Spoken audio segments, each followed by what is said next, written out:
Assalamualaikum warahmatullahi wabarakatuh. Waalaikumsalam warahmatullahi wabarakatuh. Perkenalkan, kami dari kelompok 1 dari kampus UPSI Tegal.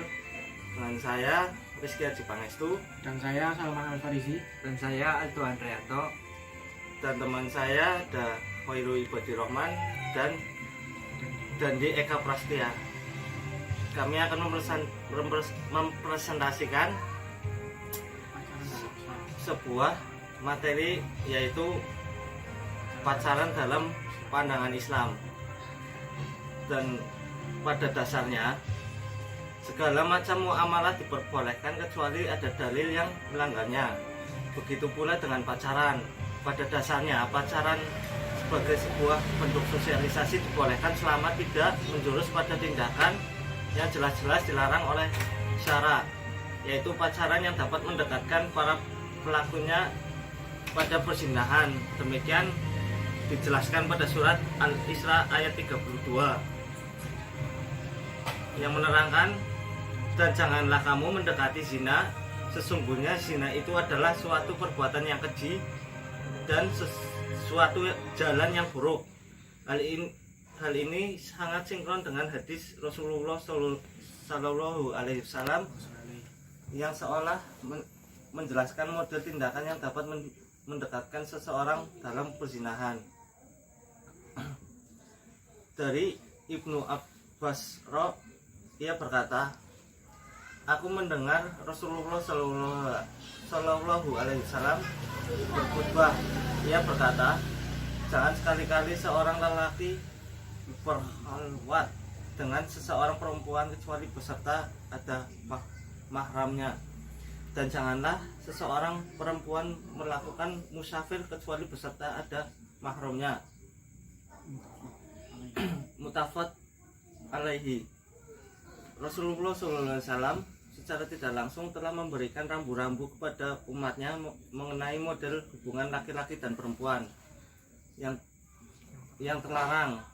Pelarangan itu demi menghindarkan seseorang terjerumus dalam perzinahan, karena pada umumnya perzinahan bermula dari situasi berduaan.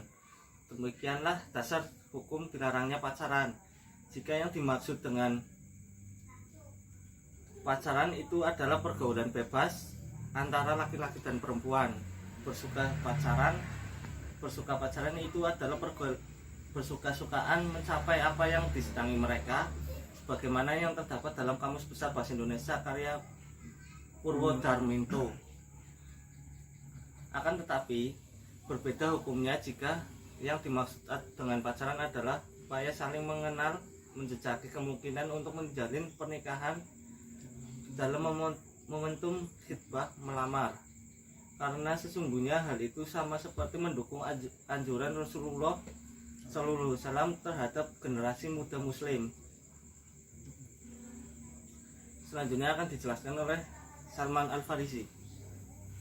Dari Ibnu Mas'ud radhiyallahu anhu berkata, Rasulullah SAW mengatakan kepada kami, hai sekalian pemuda, barang siapa di antara kamu yang telah sanggup melaksanakan akad nikah, hendaklah melaksanakannya. Maka sesungguhnya melakukan akad nikah itu dapat menjaga pandangan dan memelihara kemaluan. Barang siapa yang belum sanggup, hendaklah ia berpuasa, atau maka sesungguhnya puasa itu perisai baginya. Tafaqun alaih. Begitu juga sebaliknya, Rasulullah SAW dengan gamblang mengancam siapapun yang tidak mengikuti sunnahnya, termasuk di dalamnya menikah, sebagai keluar dari golongannya. Demikian ketegasan Rasulullah SAW tercermin dalam hadisnya. Dari Anas radhiyallahu anhu, bahwasanya Nabi berkata, tetapi aku sesungguhnya salat, tidur, berbuka dan mengawini perempuan, maka barang siapa yang benci sunnahku, maka ia bukanlah dari golongan. Kedua hadis itu menjelaskan posisi pentingnya sebuah pernikahan bagi seorang, sehingga Rasulullah sendiri membuat anjuran sekaligus ancaman. Oleh karena itulah pacaran dengan arti meminang atau melamar dalam upaya mencari kesepahaman demi menuju jenjang pernikahan dalam Islam dibolehkan. karena kesempatan seorang muslim memandang muka dan telapak tangan perempuan lain bukan murim hanya dalam momentum hitbah, tidak pada saat lain. Demikian keterangan dalam At-Tasdid fi Dilalatil Matnil Hoyah wa Takrib. Keempat, dari tujuan macam pandangan laki-laki terhadap wanita, melihat untuk memasuki nikahi diperbolehkan memandang muka dan telapak tangannya. Demikian Rasulullah SAW juga mengajarkan perlunya perkenalan dan menganjurkannya walau dalam waktu yang singkat. Bagaimana pengalaman